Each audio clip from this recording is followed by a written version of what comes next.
Oh my God!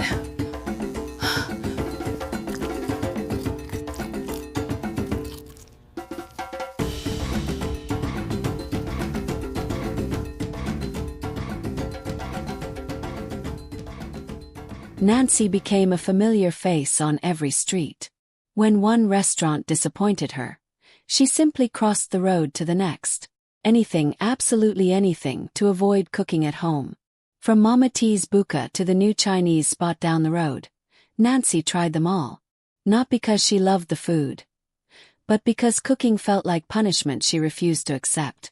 Whenever a restaurant's taste changed, Nancy didn't complain. She just moved to another. And another. And another. It was easier than stepping into her own kitchen. Until something unbelievable happened. Nancy and her son Victor were sitting patiently in a small but popular restaurant at the heart of their neighborhood.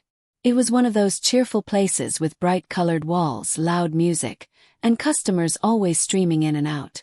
The air smelled of pepper soup, suya spice, and freshly fried chicken. Waitresses moved around quickly, balancing trays with one hand, shouting orders with the other. Victor sat opposite his mother, his small dark eyes darting eagerly toward the counter. Mommy, is the food not ready? Calm down. It will soon come. You know this place always takes time. She had ordered Victor's favorite, spaghetti jollof with fried chicken, and for herself a big bowl of nkobi. After the week she had, she deserved this treat. Cooking at home felt impossible these days. Between work, stress, and raising a child alone, she barely had the strength to boil water.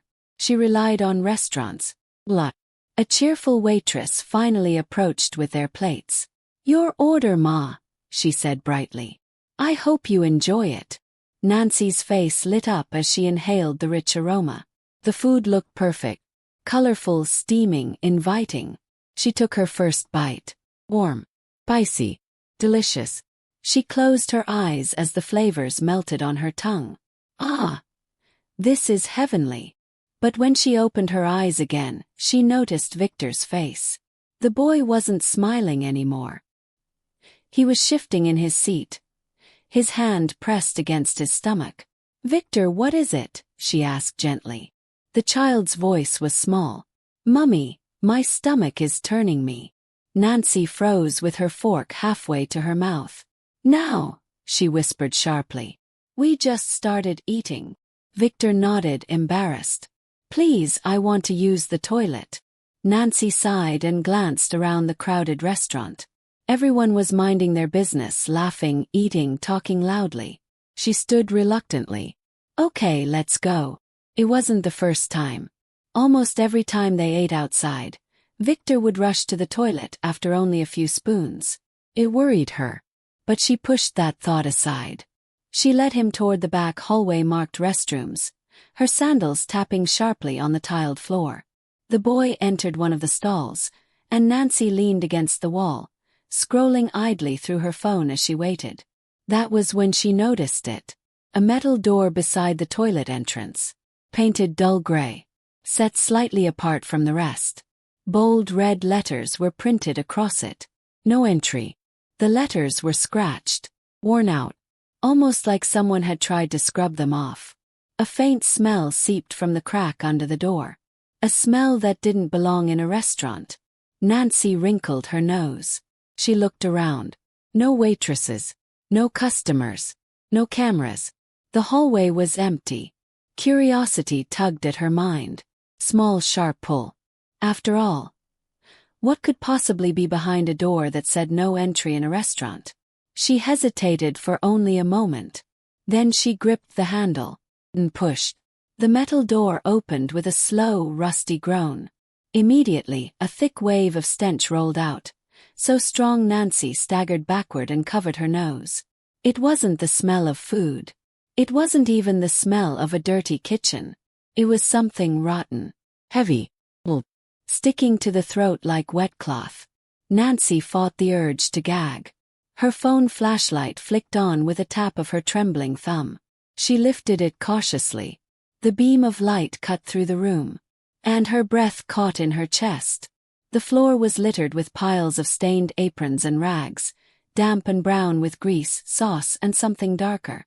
Plastic buckets overflowed with murky water and bits of spoiled vegetables floating on top. Black mold crawled along the bottom of the walls like veins.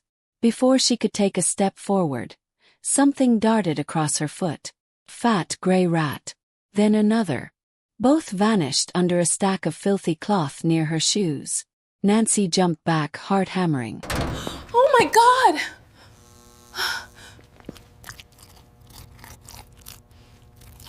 Her instincts screamed at her to shut the door and walk away. But her curiosity, that stubborn, dangerous curiosity, kept nudging her forward.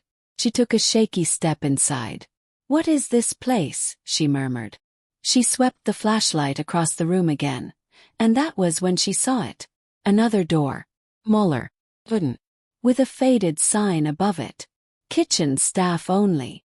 Her heart thudded harder. More rats scattered when her light hit the sacks leaning against the wall. A nauseating mixture of smells, spoiled meat, old oil, damp cloth, rose into her nostrils. She swallowed back bile. Something deep inside whispered, "Do not open that door." But she reached for the handle anyway. Her fingers trembled as she pushed it slightly, just enough to peek inside. And what she saw made her heart drop. The kitchen, the place where her food had been prepared moments ago, was in total chaos. The sink overflowed with mountains of unwashed plates crusted with dried stew and mold patches forming around the edges. Bowls piled on top of bowls. Spoons glued together by hardened food. On the counter, layers of old oil gleamed under the dim bulb, dust dancing in the beam of her light. The floor was sticky. Sticky like melted sugar mixed with grime. Vegetable peels, wrappers, and pieces of chicken bones lay everywhere. Ants marched in perfect straight lines from a spill near the fridge to a dark corner on the wall. Nancy's stomach twisted. She raised her flashlight toward the stove area, and her breath froze. A woman stood there, stirring a huge pot of stew. Her apron was so stained that no original color remained. Only splashes of red, brown, and black hardened into cracked layers. Sweat rolled down her temples. She raised her arm to wipe her forehead, revealing unkempt hair under her arm and stiff patches of grime stuck to the sleeve of her uniform. Nancy covered her mouth. Her mind screamed, "Is this where my food came from?" But the shock didn't end there. Behind the woman, another worker dragged a heavy bin toward the sink. The bin was full of discarded meat scraps, slime-covered bones, and foul-smelling gray mush. The worker dumped it beside the pot. Some spilled onto the floor. She simply stepped over it. The smell doubled. Then she saw someone else. At the far corner, a woman sat cross-legged on top of a cooler, decorating a cake. Every few minutes, she dipped her finger into the icing, licked it, and smiled. Nancy turned away quickly, bile rising in her throat. Suddenly, a pair of footsteps echoed from deeper inside the kitchen. A man's voice murmured something she couldn't hear. The wooden door she was peeking through creaked. From the other side, someone was coming toward it. Her heart exploded into panic. She stepped back into the dark no-entry room, closed the metal door silently, and pressed her back against it. Her breathing was fast and shallow. The footsteps grew louder. Closer. Low. Nancy tiptoed toward the hallway. Her hand reached the metal door handle. She twisted it gently. It opened. She slipped out into the restroom corridor and shut it behind her. She leaned on the wall, hand on her chest, trying not to collapse. A moment later, Victor emerged from the restroom cheerfully, wiping his hands on his shorts. "Mummy, I'm done." Nancy forced a smile. "Good. Let's go." But her mind was spinning with everything she had seen. The smell, the filth, the workers, and the realization. Nancy held Victor's hand tightly as they walked back toward their table. Her heartbeat still hadn't calmed. Her stomach twisted with every step. When they reached the dining area, their plates were still on the table exactly as they left them. Victor's spaghetti jollof, her steaming bowl of nkwobi. The same smell that had tempted her minutes ago now made her nauseous. She forced a smile at her son. "Sit down, sweetheart." He climbed into his chair cheerfully, completely unaware of the nightmare she had walked into moments earlier. The waitress appeared again, smiling brightly. "Is everything okay, ma'am?" Nancy's throat tightened. She wanted to scream, "No, nothing is okay. You people are feeding us poison."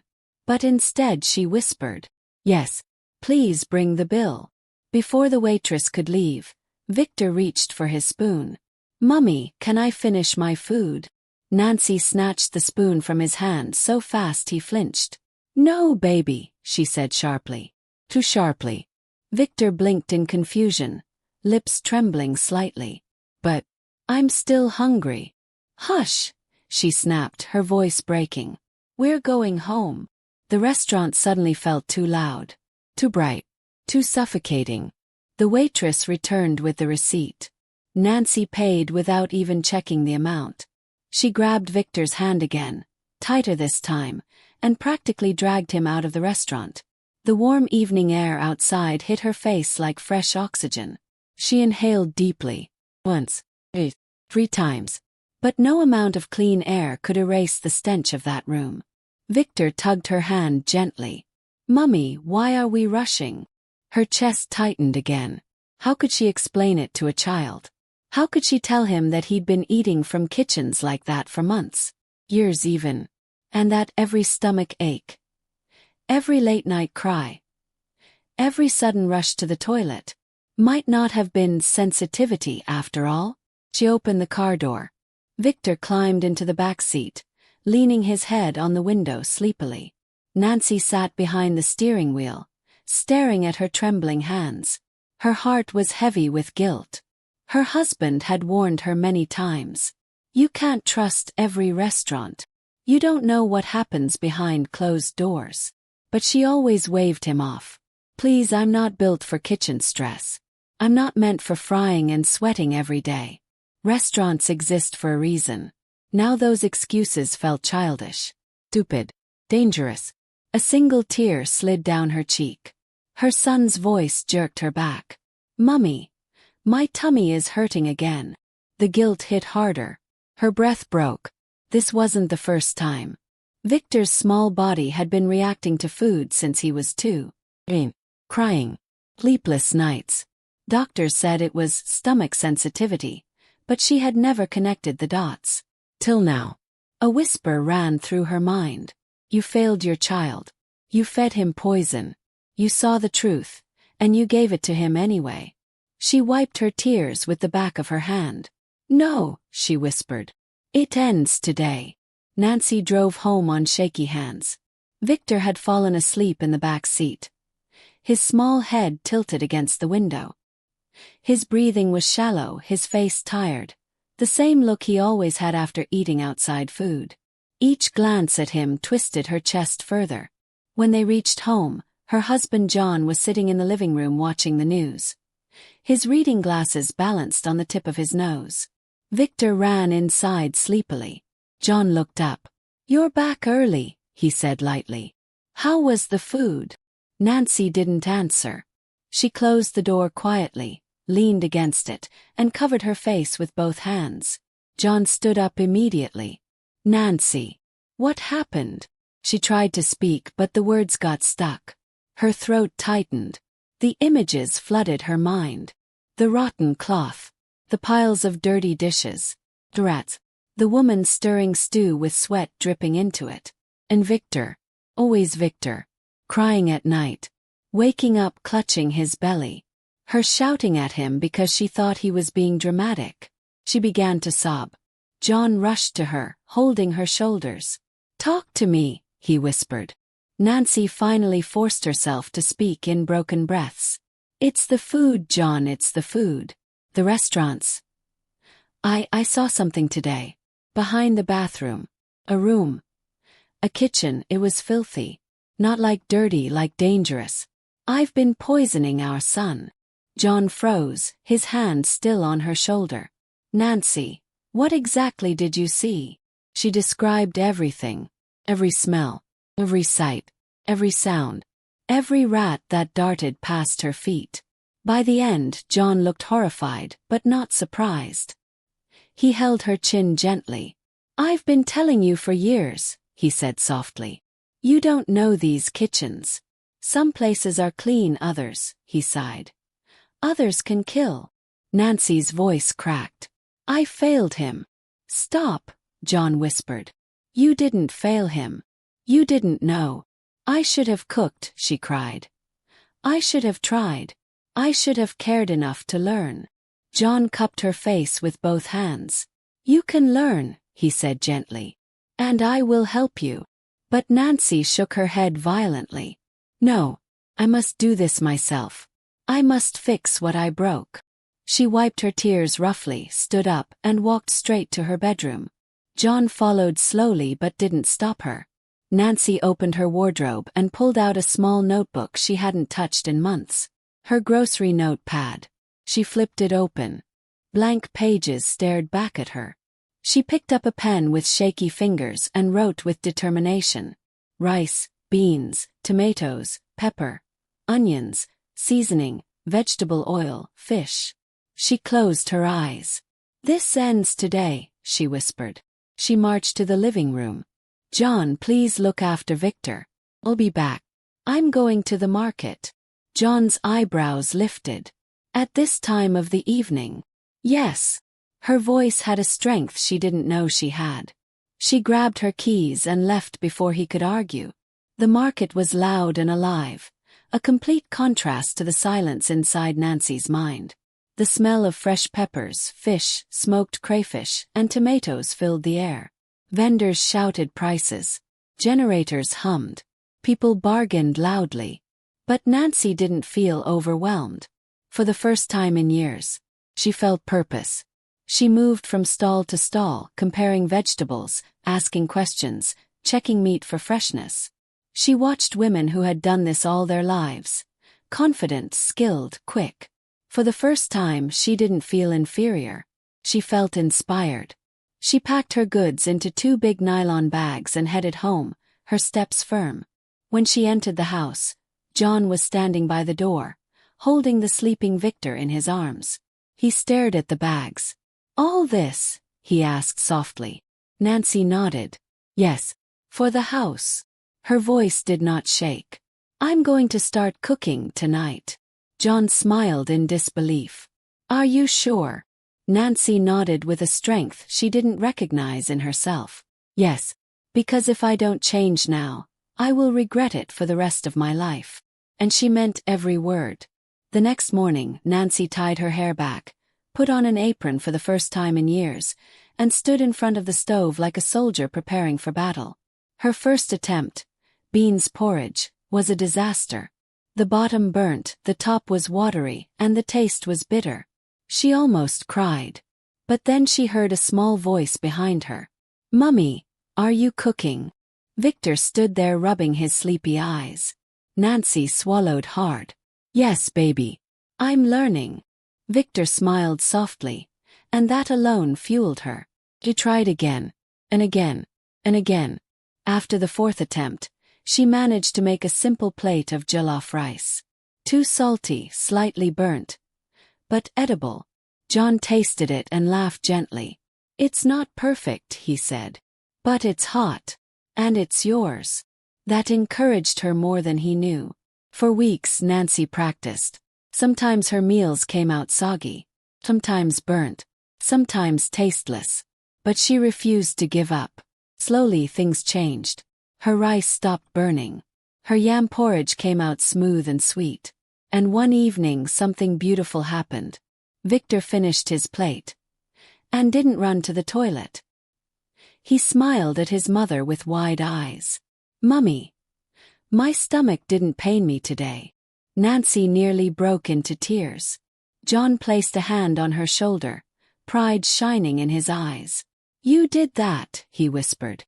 From that day, cooking and eating good food became a priority for Nancy. Became peace. Safety. Love made visible. The smell of home-cooked food filled their house each evening. Laughter returned to the dining table. And slowly Nancy forgave herself. She still remembered the kitchen she saw behind that no-entry door. And every time she cooked with clean pots and fresh ingredients, she became grateful that she had finally opened her eyes.